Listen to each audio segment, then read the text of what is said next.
desde que se inició pues esta idea de cambiar el nuevo sistema de justicia penal, se consultó al Poder Judicial de la Federación, lo digo porque a mí en lo personal me invitó en ese tiempo el ministro presidente, don Genaro Pimentel, a participar en la discusión de que si era o no aceptable introducir en el país un nuevo modelo de procedimientos penales, donde estuvieron en esa mesa muchos juristas de la Academia Mexicana de Ciencias Penales. Menciono algunos, don Moisés Moreno Hernández y don Jesús Zamora Pierces.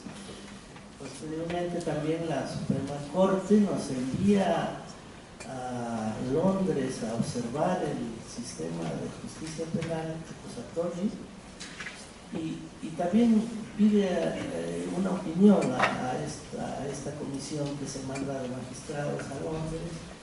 Nuestra opinión general en ese momento, que fue antes del 2008 evidentemente, por allá del 2005, se opinó de que no era necesario un cambio tan radical del sistema de justicia penal en México para combatir la impunidad y la corrupción, que bastaba con una cirugía mayor al procedimiento que ya teníamos y que luego tomar otro tipo de medidas para acabar con la impunidad y la corrupción que podría existir en toda la República, tanto en el fuero local como en algunos casos en el fuero federal.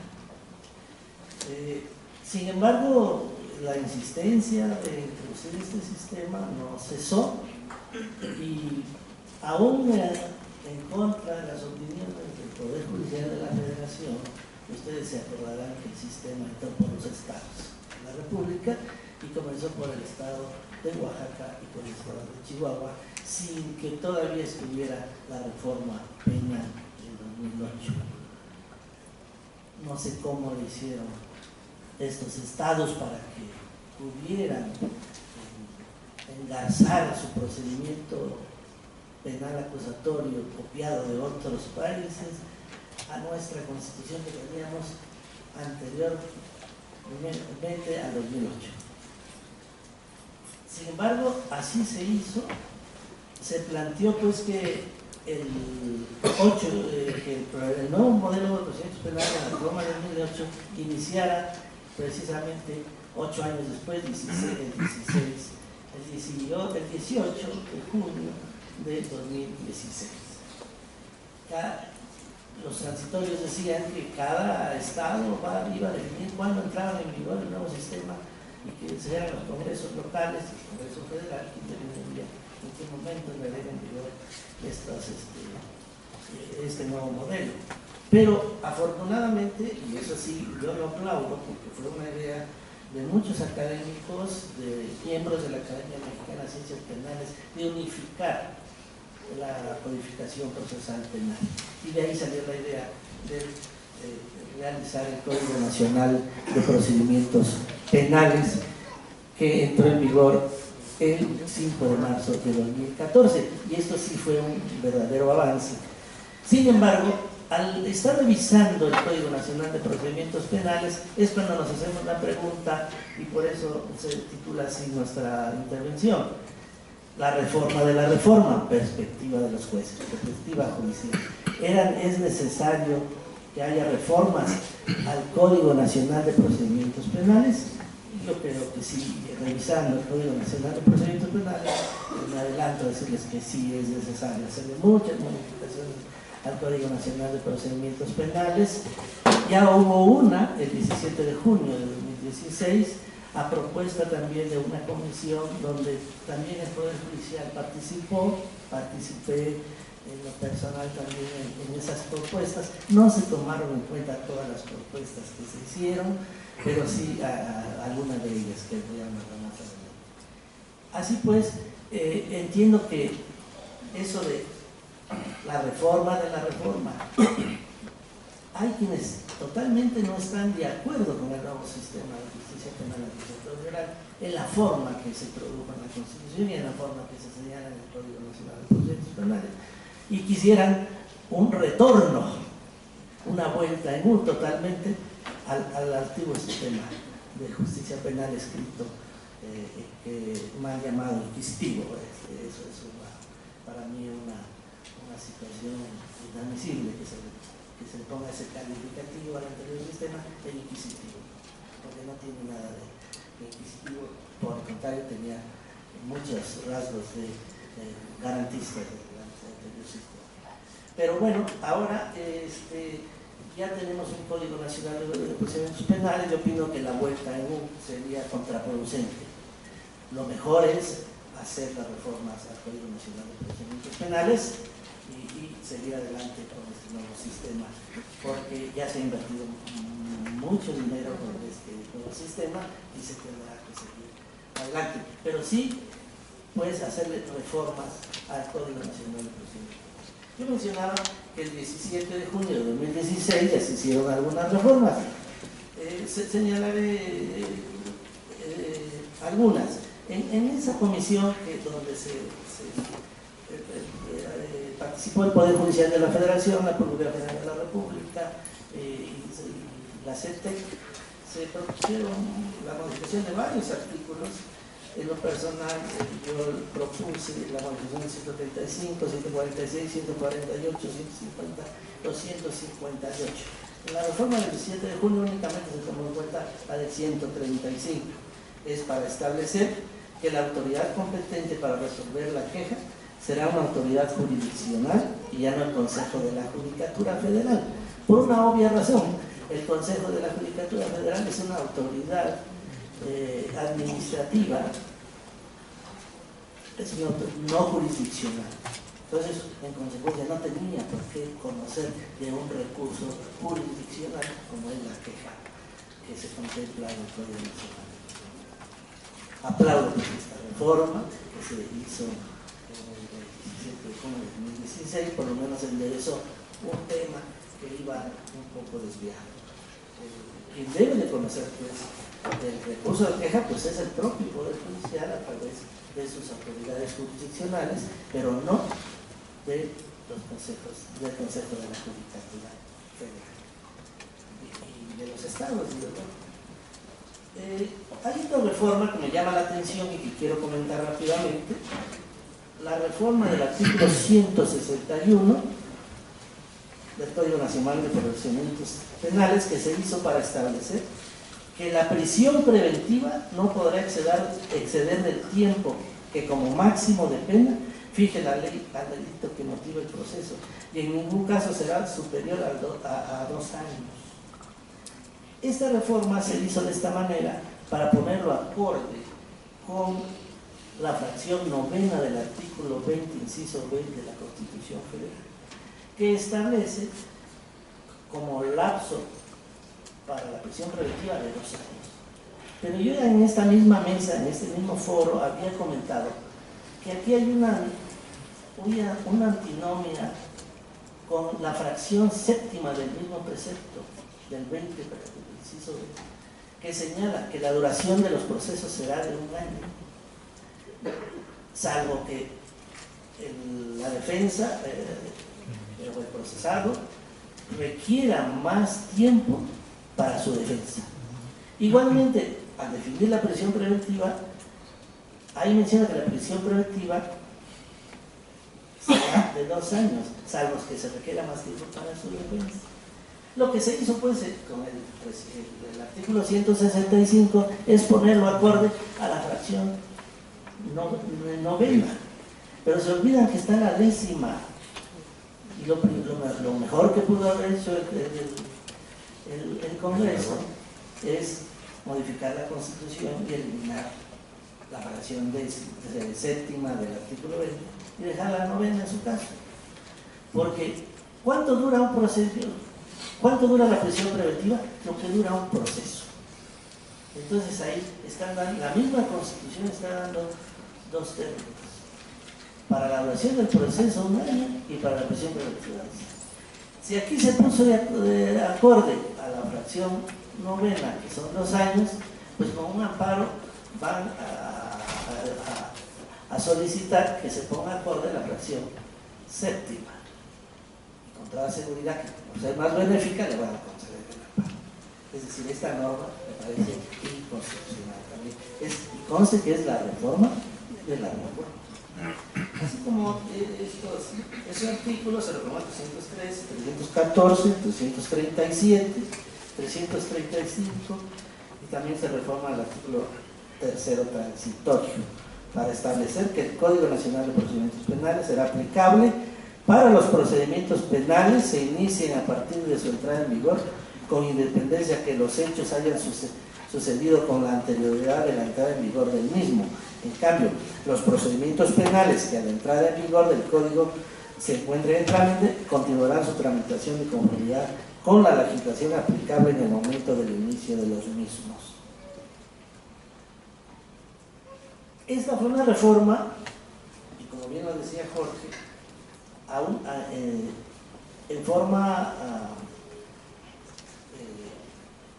fue en forma de una miscelánea, es decir, no solamente se reformó el Código Nacional de Procedimientos Penales, sino también la Ley Orgánica del Poder Judicial de la Federación, la Ley de Amparo. Hay dos comentarios a las reformas de la Ley de Amparo. Una, que en contra el auto de vinculación a proceso procede el amparo sin necesidad ya de acudir al recurso de apelación, es decir, es una excepción al principio de definibilidad. Me parece correcta la reforma que se hizo el 17 de junio de 2016 a la Ley de Amparo. Hay otra reforma al artículo 170 donde ya el proceso se dice que el proceso penal comienza con la audiencia inicial ante el juez de control y no a partir del auto de vinculación a proceso como anteriormente lo decía la Ley de Amparo en el mismo artículo 170. Es decir, se puso acorde como lo estipula el Código Nacional de Procedimientos Penales.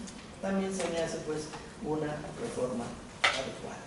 Pero, sin embargo, tenemos otros artículos en el Código Nacional de Procedimientos Penales que quiero comentar rápidamente porque sé que aquel que se queda al último en el baile le toca bailar con la más fea. A mí me tocó bailar con la más fea porque tengo que, en primer lugar, de llamar la atención de todos ustedes para no enfadar esa atención y cansar. Sin embargo, voy a hacer mención nada más a dos artículos del Código Nacional de Procedimientos Penales que se me hacen que deben de reformarse. Uno es el 146, que habla de la flagrancia. El artículo 146 que tenemos en el Código Nacional de Procedimientos Penales establece qué se entiende por flagrancia. 146 del Código Nacional de Procedimientos. Y tiene una pésima redacción, pero además que tiene una pésima redacción, incluye la flagrancia equiparada, que ya fue eliminada de la Constitución en el artículo 17. Claro que ahí les da un matiz el 146 al decir en el último párrafo, con una pésima estructura también en el artículo, en el último párrafo quieren aclarar esta situación. Dice, se los voy a leer, no traje de la diapositiva, voy a echarle la culpa a alguien, se la voy a echar a mi secretario.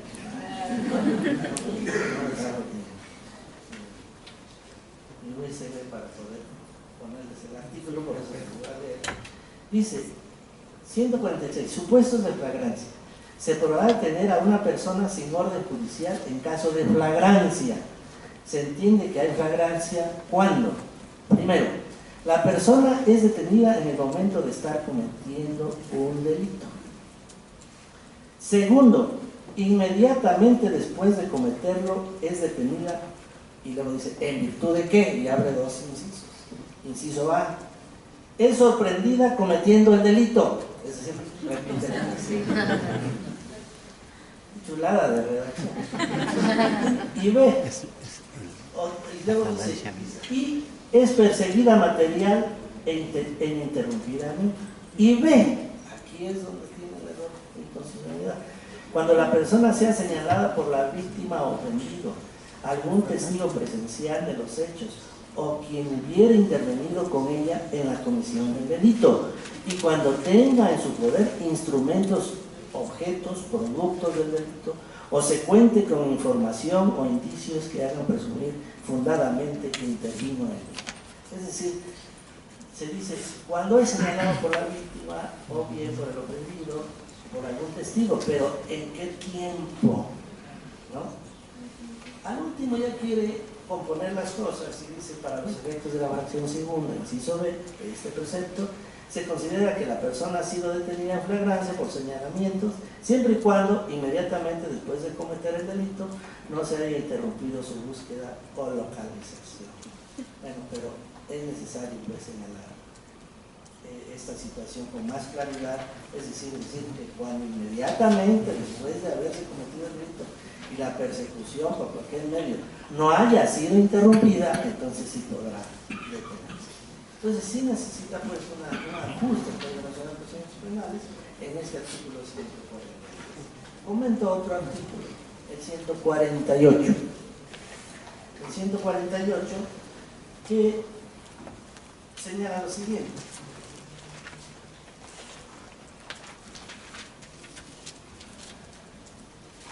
Se refiere a los delitos perseguidos por querella. Figúrense ustedes aquí. No se ha presentado la querella, pero el precepto autoriza la detención de la persona. Para que se pueda detener a una persona conforme al artículo 16, se necesita que exista una denuncia o querella. ¿Qué significa la querella? Que haya voluntad del ofendido para que en contra de la persona que le ofendió se ejercite la acción penal correspondiente.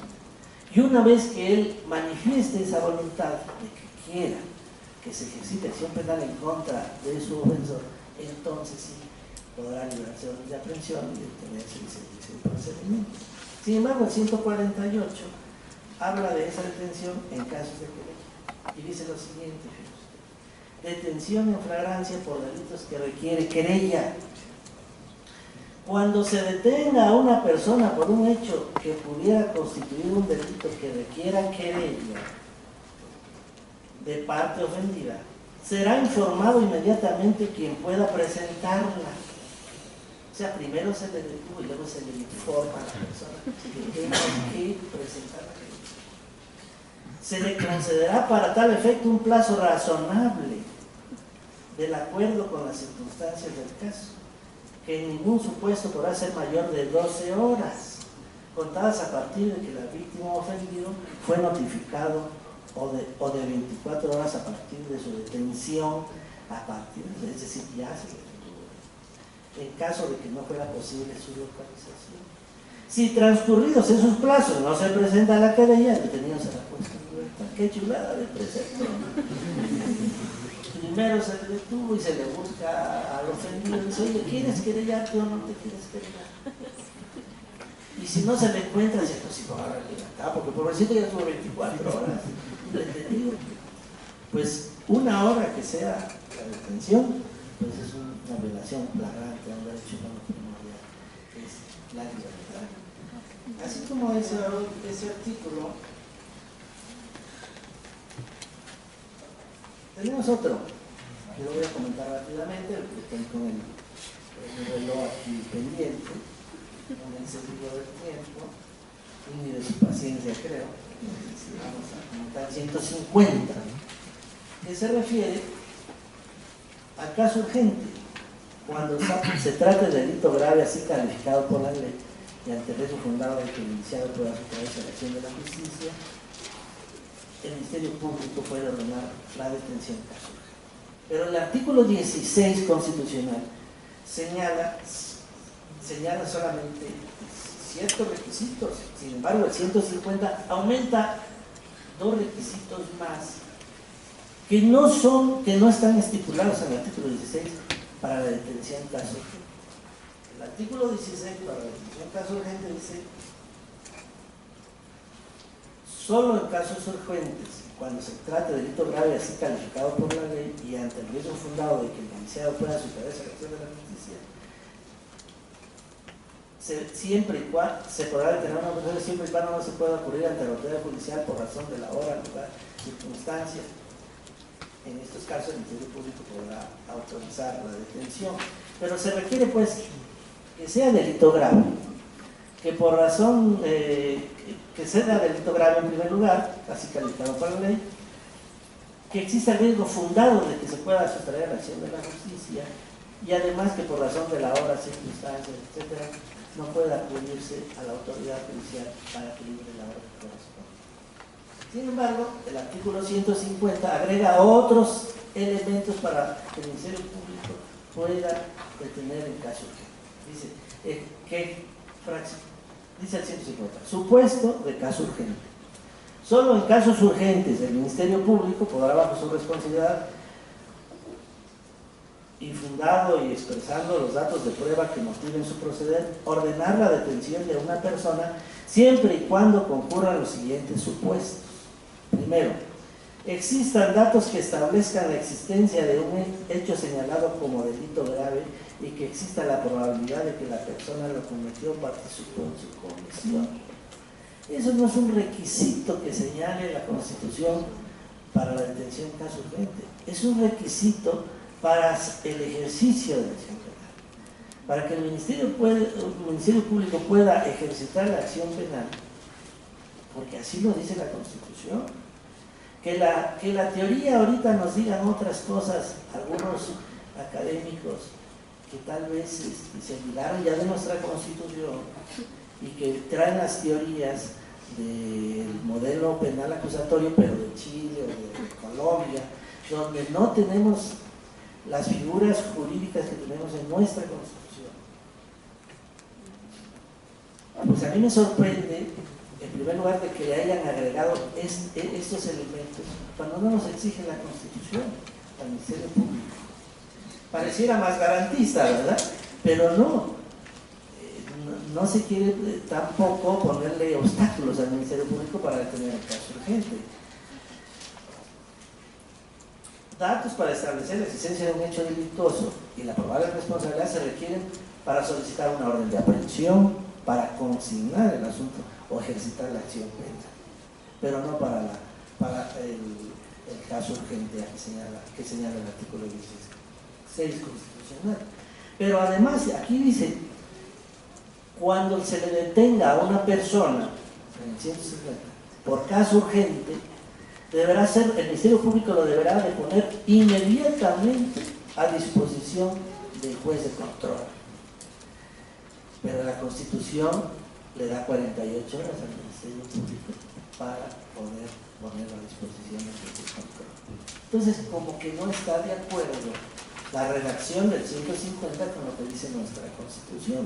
Y quiera sí o no, la Constitución jerárquicamente pues protege derechos fundamentales, y en un juicio de amparo pues este precepto también podría venirse para. Así como ese, pues tenemos otros preceptos en el Código Nacional de Procedimientos Penales que podríamos comentar. El que refiere el auto de vinculación a proceso. ¿Qué se requiere para el dictado de un auto de vinculación a proceso? El Código Nacional de Procedimientos Penales nos indica que solamente datos de prueba. La gran pregunta es si vamos a valorar o no esos datos de prueba.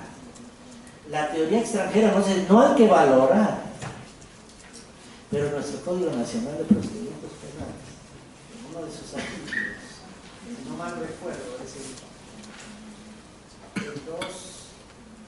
317,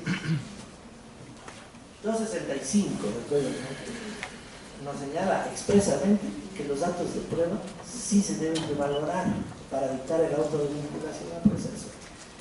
Y tiene una razón de ser. No hay proceso penal acusatorio oral en el mundo que tenga el auto de vinculación a proceso como lo que tenemos en México. Es decir, en México tenemos un procedimiento penal acusatorio a la mexicana, porque así está en nuestra Constitución, y tenemos que respetar la figura jurídica del auto de vinculación a proceso, que de alguna manera lo quisieron hacer más garantista para que en el término de 72 horas o 3 días se resuelva una situación jurídica de una persona, un símil del auto de formal prisión. Tal vez los redactores se hicieron un poquito bolas ahí al no interpretar adecuadamente el nuevo sistema penal acusatorio legal cuando se refería al auto de vinculación. Pero de que hay que hacer una valoración de datos de prueba, pues lo dice el 265. Aquí sí, pues yo estaría porque se conserve el 265 de esa manera. De alguna manera el juez de control tiene que ver si esos datos no establecen, dice la Constitución, no prueban, sino establecen que se da un hecho delictuoso y la probabilidad de que el imputado realizó ese hecho delictuoso. Entonces, para establecer, pues hay que acreditar. ¿Y hay que acreditar con qué? Con datos, los datos de prueba. Pero hay que hacer una pequeña valoración. Tal vez la valoración va a ser muy mínima. El estándar va a ser mucho más mínimo que con la del antiguo sistema de justicia penal que teníamos. Pero de que hay que valorarlo, hay que valorarlo. Seguramente algún académico de aquellos que traen el nuevo modelo de proceso penal acusatorio de otros países, de Chile, de Colombia, se va a ir a la yugular y me dirán, no es cierto, no hay que valorar absolutamente nada, porque una de las razones del sistema es de que la valoración únicamente se va a hacer en la audiencia final del juicio y ahí es donde va a resolver el juez. Sí, pero aquí en México tenemos esa figura del auto de vinculación a proceso y tenemos que hacer una pequeña valoración para determinar si se decreta el auto de vinculación a proceso o no. Si no se acreditan esos elementos del hecho delictuoso, ¿qué va a hacer el juez? Pues va a decretar un auto de no vinculación a proceso y la consecuencia va a dejarlo en libertad. ¿Y cómo vas a dejar en libertad a un imputado cuando no se hizo ninguna valoración? Como ustedes pueden ver, pues, el Código Nacional de Procedimientos Penales está plagado de errores. Y es necesario, pues, agarrar con lupa y examinar artículo por artículo para que quede un código adecuado a nuestras necesidades de justicia. No podemos, ya de suyo la reforma constitucional del nuevo modelo de justicia penal acusatorio, pues no cuadró como nosotros hubiéramos querido que cuadrara, porque no corresponde a nuestra realidad nacional. Pero ahora con un código plagado de errores, plagado de inconstitucionales e incongruencia, pues mucho menos va a funcionar el sistema. Para que un juez de control, un juez de sentencia, que su actuar sea adecuado a la justicia, tendrá que tener una herramienta adecuada, ¿verdad? Si a una cocinera le decimos a ella un platillo, el mejor platillo que salga, le pasamos un sartén con unos hoyos que está agujereado y se le sale todo, pues evidentemente no nos va a salir el platillo que queremos, ¿verdad? Así, si tenemos una herramienta que es el Código Nacional de Procedimientos Penales, lleno de incongruencias y de inconstitucionalidades, pues no, el sistema para mí que no funcionaría adecuadamente. Me queda pues más que decir que la perspectiva judicial, muy personal desde luego, porque cada funcionario judicial tendrá su perspectiva, es reforma de la reforma, es decir, reformar el Código Nacional de Procedimientos Penales en la medida que pueda ser útil y funcional para que funcione el nuevo sistema de justicia penal. Si no, vamos a tener impunidad. Y donde se empiece a entrar el fantasma de la corrupción va a ser peor. Entonces tenemos pues que apresurarnos a hacer una reforma de la reforma al Código Nacional de Procedimientos. Yo no soy muy partidario de que la vuelta sea en U, pero si hay alguno que se atreviera a hacerlo, bueno, yo le aplaudiría, porque yo desde un principio dije que habría que hacer una estructura, cirugía mayor al código de procedimientos penales que teníamos anteriormente y hay que tomar ciertas medidas para efecto de acabar con la impunidad y la corrupción y con las conductas inadecuadas de policías, ministerios públicos, jueces y demás. De tal manera pues que con esto concluyo mi intervención, les agradezco su atención, pero de que hay que hacer reformas a la forma, hay que hacerlas. Muchas gracias.